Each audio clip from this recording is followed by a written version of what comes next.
Mata TV YouTube Indonesia dengan bangga mempersembahkan sebuah storytelling kekinian abad ini diangkat dari karya besar Eza Mintarja yang sangat populer di masanya, berlatar belakang kisah tanah Jawa masa lampau dengan judul Kisah Arya Manggada.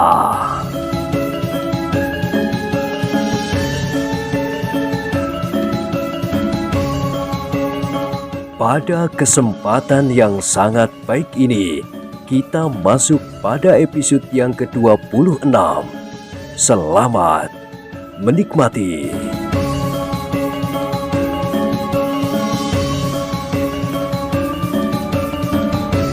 Pada episode sebelumnya telah diceritakan, Panembahan Leptogati mengerutkan keningnya.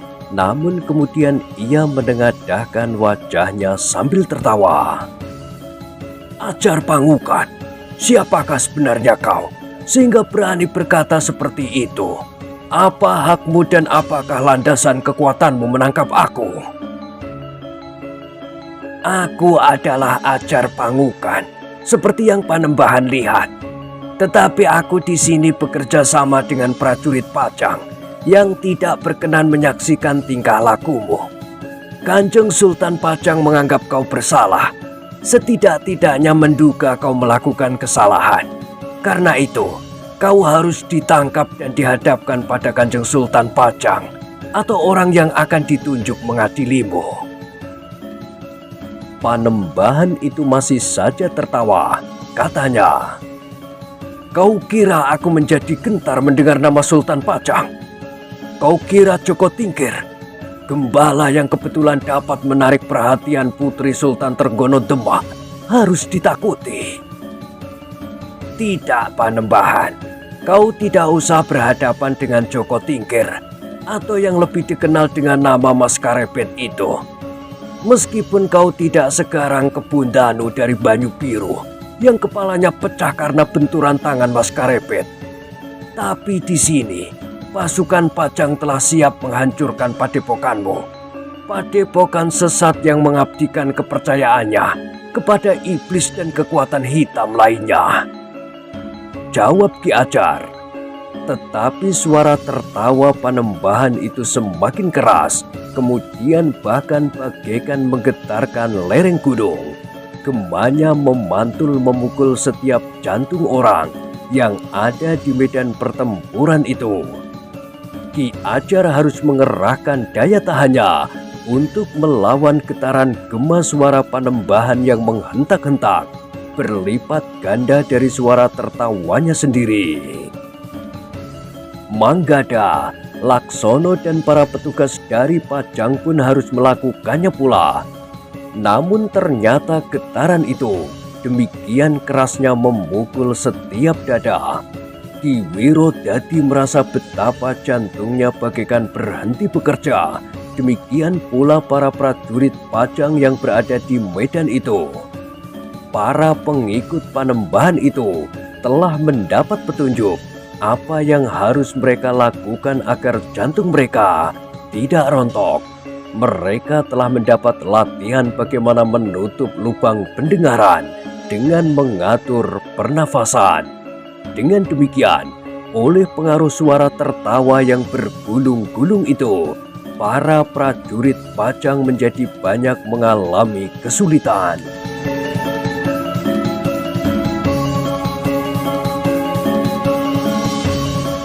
Di saat mereka harus berjuang melawan getaran suara menghentak jantung itu, mereka juga harus melawan ayunan pedang dan tombak dari para pengikut Panembahan yang berilmu sesat itu. Dalam pada itu, Ki Ajar yang tidak banyak terpengaruh oleh getaran gema suara tawa Panembahan itu karena daya tahannya yang sangat tinggi, maka ia pun berkata, Panembahan, kau ternyata bukan seorang laki-laki sejati. Seseorang dapat saja menjadi pengikut ilmu yang benar atau seorang yang berilmu sesat, namun bersifat laki-laki sejati. Apa maksudmu? Bertanya Panembahan itu di sela-sela derai suara tertawanya. Kita berhadapan sebagai laki-laki, kau dan aku. Kau jangan mempengaruhi orang-orang yang tidak memiliki ilmu sejajar kita dengan cara licik itu, berkata Ki Ajar. Panembahan itu tertawa semakin keras. Katanya, kau yang licik. Kau ingin menyelamatkan orang-orangmu dan para prajurit Pajang. Biarlah mereka musnah di padepokan ini. Dengan demikian, untuk selama-lamanya, Pajang tidak akan berani melakukannya lagi.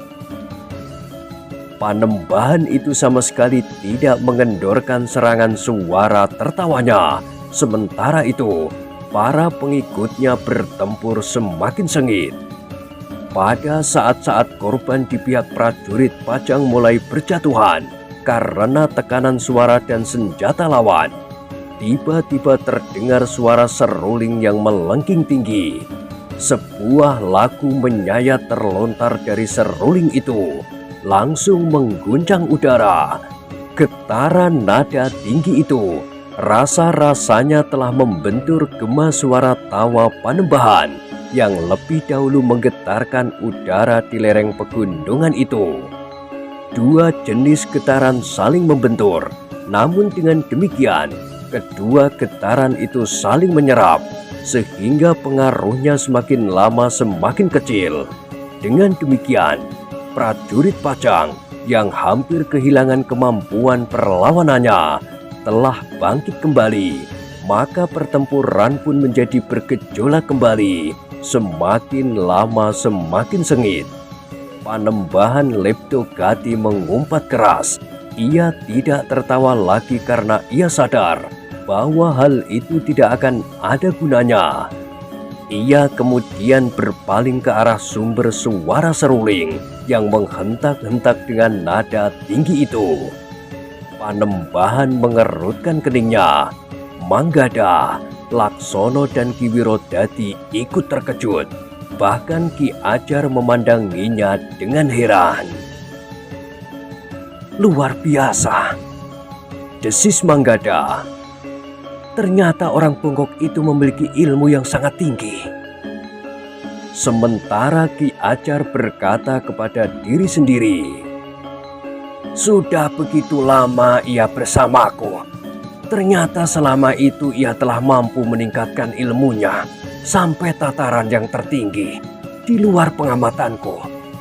Agaknya di saat-saat aku berada di dalam sanggar, si bongkok menempa dirinya. Ia memang telah membawa bekal ilmu ketika datang kepadaku. Namun yang tidak aku ketahui, tingkat perkembangannya kemudian. Ki Ajar memang menganggap orang bongkok itu tidak terlalu berminat meningkatkan ilmu dasar yang telah dimilikinya. Ia pun tidak bersedia mendapat bimbingan ilmu dari Ki Ajar. Alasannya dasar ilmu mereka memang berbeda, sehingga si bongkok harus menempuh jalan tersendiri untuk menyesuaikan dasar-dasar ilmunya. Terbukti orang bongkok itu mampu menangkal getaran gema suara tawa Panembahan yang memang dengan sengaja dipergunakan untuk menyerang lawan-lawannya. Panembahan itu menjadi sangat marah. Karena itu, tangannya bergerak dengan tiba-tiba, hampir tidak dapat diikuti dengan mata wadak. Juga karena demikian mendadak, sebuah serangan telah menyambar orang bongkok yang sedang duduk di atas batu padas di lereng yang agak tinggi. Seperti yang pernah dilakukannya, maka batu padas itu seakan-akan telah meledak. Tetapi orang bongkok itu tidak terlempar seperti kedua prajurit Pajang yang meniup sangkakala sebagai isyarat bagi para prajurit Pajang yang lain. Orang bongkok itu dengan tangkas telah meloncat dan berdiri di atas batu padas beberapa langkah dari tempatnya semula. Setan kau bongkok! Panembahan itu berteriak. Apakah kau masih ingat kepadaku? Tiba-tiba saja si bongkok bertanya dengan nada tinggi. "Kenapa kau belum mati?" bertanya Panembahan itu. "Kenapa kau sekarang menyebut dirimu Panembahan? Semula aku kurang yakin bahwa Panembahan Leptogati yang berilmu sesat itu adalah kau. Tetapi ternyata yang aku saksikan adalah benar. Kaulah yang menyebut dirimu Panembahan, yang ingin menjadi orang terkuat di seluruh muka bumi, setidak-tidaknya di atas tanah ini," berkata orang bongkok itu. "Sekarang aku sudah berada di sini," berkata Panembahan itu. "Mau tidak mau, kau harus mengakui keberadaanku di sini sebagai penguasa yang tidak tergoyahkan. Jika kau juga berada di sini, maka kau telah menempuh satu perjalanan maut.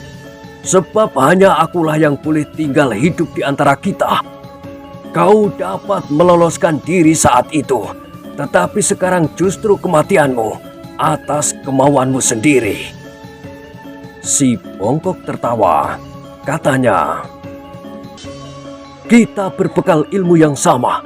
Kita bersama-sama menempa diri untuk waktu yang panjang. 10 tahun atau lebih, kau tempuh jalan sesat dengan membunuh gadis-gadis. Kau kira dengan demikian, kau akan mendapat satu pusaka yang membuatmu menjadi orang terkuat di dunia? Semuanya akan gagal. Aku yang mencarimu selama ini telah menempatkan diriku di bawah perlindungan Ki Ajar Pangukan, orang yang sekarang berhadapan dengan kau. Ia memiliki ilmu yang tidak ada duanya, tanpa harus menempuh jalan sesat dan membunuh gadis-gadis." "Setan kau!" geram Panembahan itu pula. "Seharusnya aku menemukan kau sebelumnya dan menghabiskan sisa tikus-tikus busuk dari padepokan kita, sehingga akulah satu-satunya orang yang masih hidup.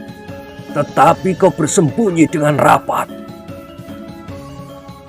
Seandainya kita bertemu sebelumnya, belum tentu jika kau akan menjadi orang satu-satunya yang hidup. Mungkin aku yang akan tetap hidup," berkata si bongkok itu. Panembahan itu menggeram. Sekali lagi tangannya bergetar. Sebuah serangan tiba-tiba telah menghantam tebing. Namun sekali lagi si bongkok terlepas dari serangan itu. Ia telah berdiri di atas batu padas, beberapa langkah dari tempat berdirinya semula. Sekali lagi Panembahan itu mengumpat. Sementara itu pertempuran telah berlangsung semakin sengit. Manggada, Laksono dan Ki Wirodadi tidak lagi harus berjuang sendiri. Mereka kini bersama-sama dengan 2 orang berilmu sangat tinggi, serta sepasukan prajurit Pajang yang kuat. Karena itu, hati Ki Wirodadi menjadi besar. Ia semakin berharap bahwa Yang Maha Agung akan melindungi anaknya dengan lantaran kekuatan yang sangat besar itu, sekaligus untuk menumpas kekuatan yang beralaskan ilmu sesat. Sebenarnya lah bahwa para prajurit Pajang telah menemukan landasan yang kokoh untuk memecahkan perlawanan orang-orang yang berilmu sesat itu. Mereka telah berhasil memecah kekuatan para pengikut Panembahan menjadi kelompok-kelompok kecil yang terpencar, terutama mereka yang masih berada di seberang tanggul sempit yang telah dipecahkan oleh Panembahan itu. Dengan demikian prajurit Pajang nampaknya mulai menguasai medan. Perlawanan orang-orang berilmu sesat itu menjadi semakin terdesak. Tetapi mereka adalah orang-orang yang seakan-akan tidak berjantung. Meskipun sudah terdesak dan terpecah-pecah, namun mereka masih saja bertempur tanpa mengenal menyerah.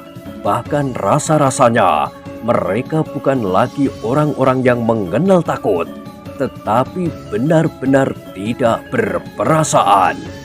Orang-orang yang terluka, bahkan yang parah sekalipun, sama sekali tidak terdengar mengadu. hanya sekali-sekali terdengar berdesis dan menyeringai menahan sakit.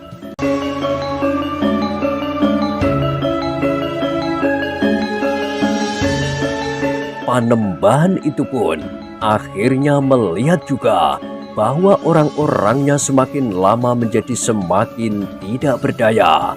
Sementara itu sangat mengganggu perasaannya. Karena itulah Panembahan Leptogati berkata lantang, "Kalian memang tidak mempunyai pilihan. Aku terpaksa membunuh kalian dengan caraku." Orang bongkok itu termangu-mangu, sementara Ki Ajar yang berdiri di hadapan Panembahan itu berkata, "Panembahan, kau sudah tidak mempunyai pilihan lain kecuali menyerah. Para prajurit Pajang dengan kekuatan besar telah menguasai seluruh medan. Orang-orangmu telah terdesak dan terpecah-pecah. Seorang demi seorang mereka telah terbunuh dan terluka parah. Jika kau berkeras untuk bertempur terus, maka kematian akan bertambah, sehingga kaulah yang harus bertanggung jawab."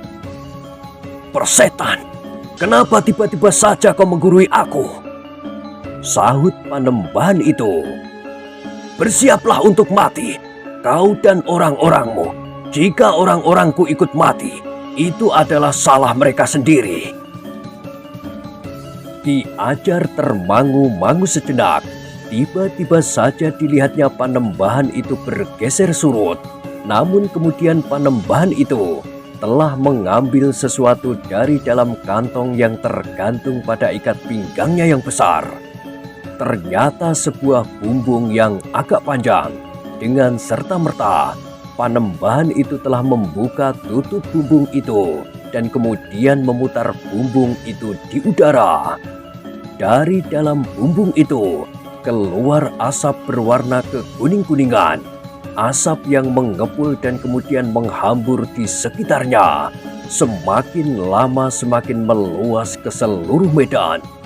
Dengan cemas orang bongkok itu berteriak, "Tahan pernafasan kalian sejauh yang dapat kalian lakukan. Serbuk racun itu dapat membunuh kalian perlahan-lahan."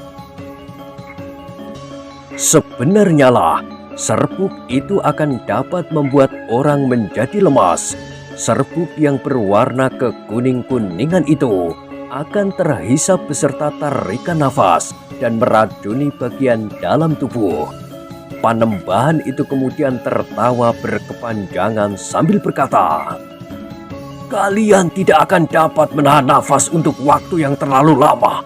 Serbuk racunku akan bekerja sehari semalam." Dalam pada itu, orang bongkok di lereng bukit itu berteriak, "Pergunakan kain atau apa saja untuk menutup hidungmu. Setidak-tidaknya mengurangi racun yang masuk lewat pernafasanmu." Orang yang mendengar teriakan itu telah mempergunakan kain apa saja, kain panjangnya, ikat kepalanya, atau bajunya untuk menutupi hidung mereka. Setidak-tidaknya akan mampu untuk memperpanjang daya tahan mereka. Tetapi dalam pada itu, Ki Ajar tidak saja membiarkan hal itu terjadi. Ia sendiri tidak menutup hidungnya dengan apapun, namun justru bergeser surut serta memusatkan nalar budinya. Bahkan Ki Ajar itu telah menyilangkan tangan di dadanya. Satu pertempuran ilmu yang menggetarkan. Ternyata tanpa ada mendung dan tanpa ada angin, tiba-tiba saja telah bertiup angin pusaran. Angin pusaran yang bagaikan tumbuh dari arah rumah kecil yang dihuni oleh Ki Ajar itu dan mengalir berputaran. Asap yang kuning itu pun terhisap dan ikut berputar membubung tinggi ke langit. Sejenak kemudian, udara di medan itu menjadi bersih kembali. Angin pusaran itu kemudian lenyap mengalir hilang. "Racun yang berbahaya," berkata Ki Ajar. "Aku tidak dapat meniup racunmu begitu saja, karena jika racunmu itu mengalir ke hutan, maka binatang-binatang pun akan mati. Karena itu, aku harus mengangkatnya dan menebarkannya di udara yang tinggi. Dengan demikian, jika racun itu turun dalam tebaran yang luas, maka bahayanya telah susut karena kadarnya menjadi jauh lebih kecil. Gila kau Ki Ajar! Geram Panembahan yang menjadi sangat marah itu. Seharusnya aku membunuhmu lebih dahulu. Ki Ajar masih akan menjawab, tetapi tiba-tiba saja Panembahan itu telah menyerangnya, sehingga keduanya terlibat dalam pertempuran yang sengit. Keduanya ternyata adalah orang-orang yang berilmu sangat tinggi. Panembahan itu berloncatan sambil menyerang dengan tenaga raksasa, sementara Ki Ajar telah mengerahkan tenaga cadangannya, sehingga ayunan tangannya rasa-rasanya akan dapat memecahkan batu hitam. Dengan demikian, pertempuran antara kedua orang itu semakin lama menjadi semakin sengit. Keduanya mampu bergerak dengan kecepatan yang sangat tinggi, sehingga keduanya bagaikan beterbangan di arena pertempuran yang dahsyat itu. Orang bongkok itu masih berada di lereng yang agak tinggi. Dengan seksama ia mengikuti pertempuran antara kedua orang tua yang semakin lama menjadi semakin seru itu. Sebagai saudara seperguruan dengan Panembahan itu, ia tahu kekuatan dan kelemahan dari Panembahan yang ternyata telah menempuh jalan sesat untuk meningkatkan ilmunya karena ingin jadi orang terbaik di seluruh muka bumi. Tetapi ternyata Ki Ajar mempunyai landasan ilmu yang luar biasa. Meskipun Panembahan itu telah mengerahkan segenap kemampuannya, ia tidak mampu mendesak, apalagi mengalahkan Ki Ajar. Akhirnya Panembahan itu merambah ilmunya yang menggetarkan.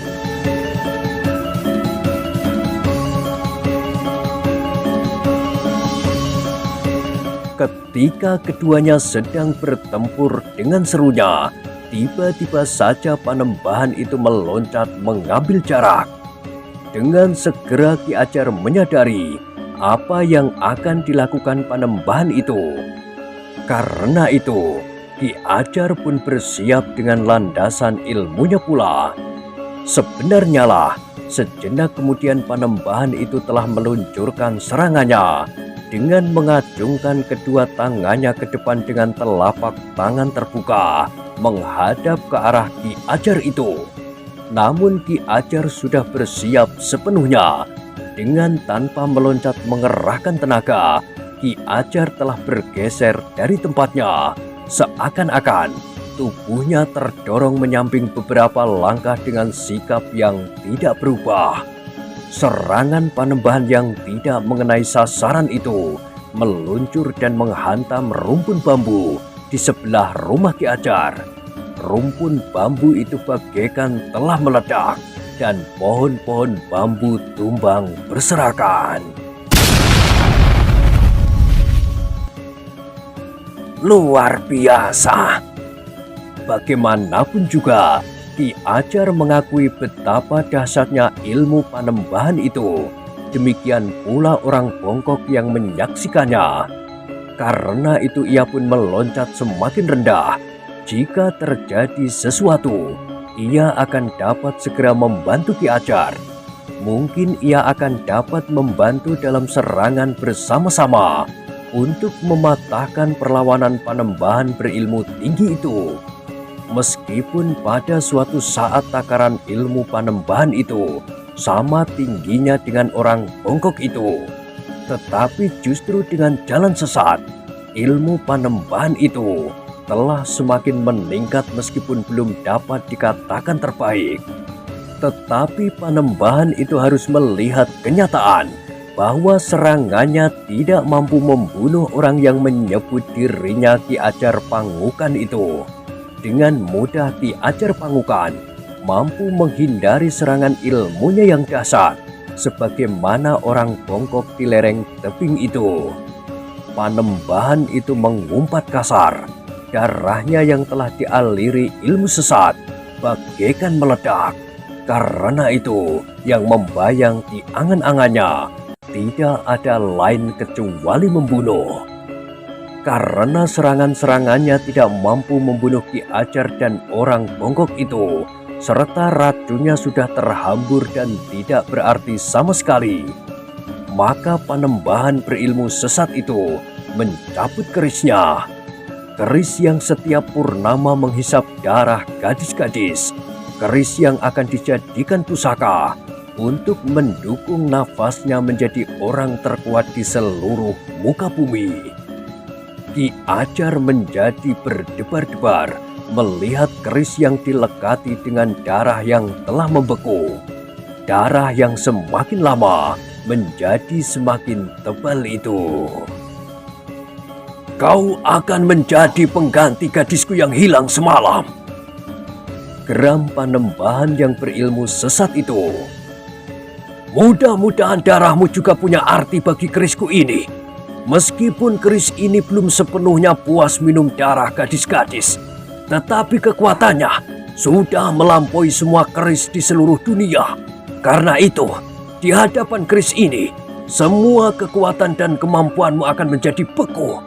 Kau akan tunduk kepadaku dan membiarkan aku menikam dadamu. Kau akan berlutut dan tidak mampu melakukan perlawanan."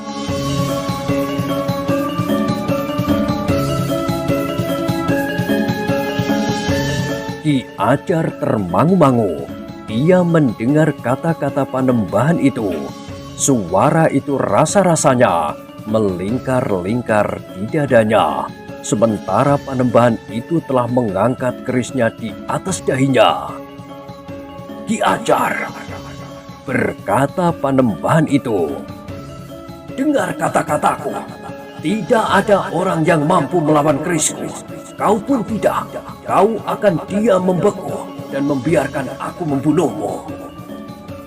Suara itu begitu tajam menusuk telinga Ki Ajar. Kemudian jantungnya terasa berdebar semakin cepat.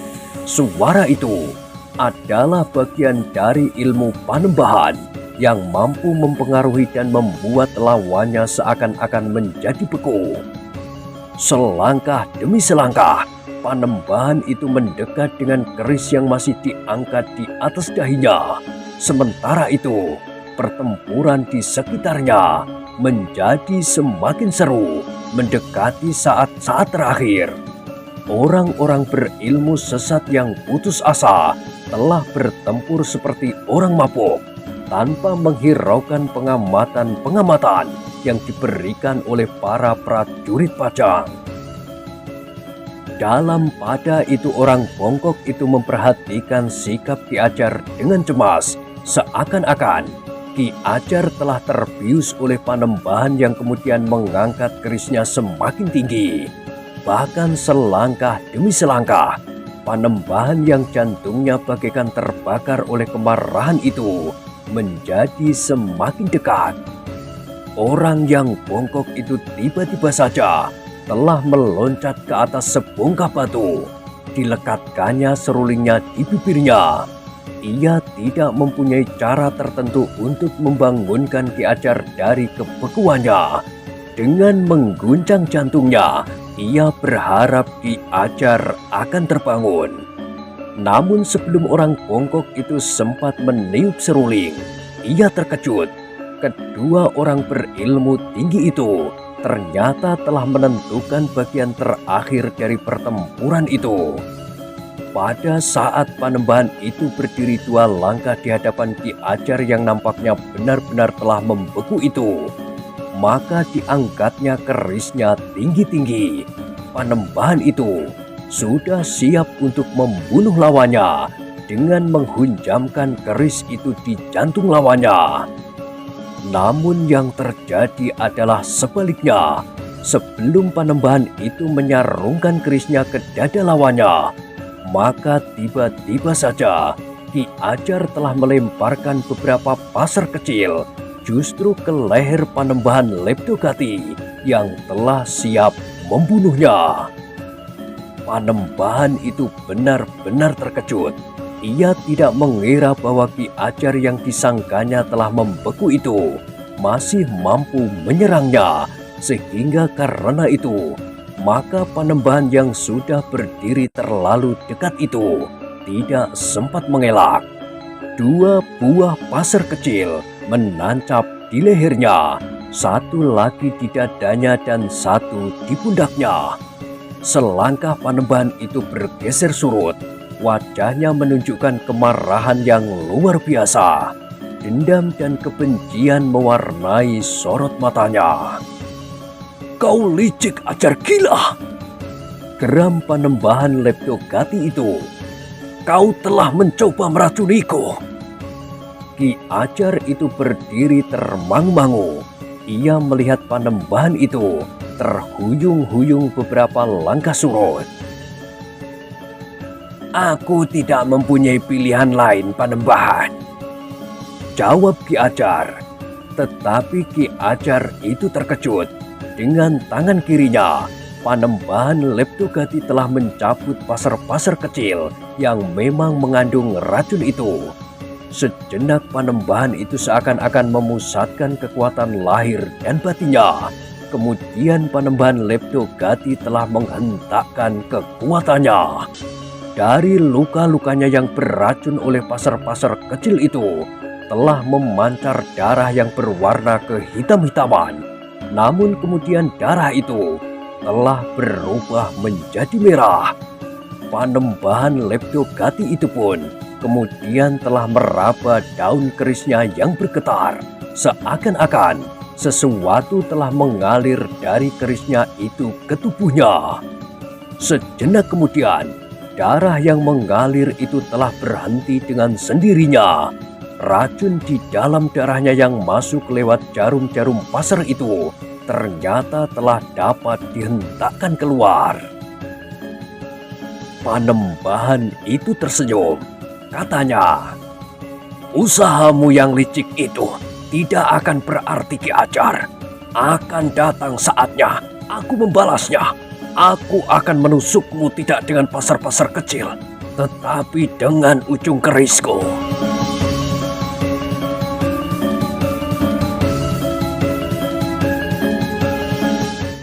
Nah, bagaimanakah kisah selanjutnya? Silahkan ikuti terus kisah Arya Manggada pada episode berikutnya. Sampai jumpa.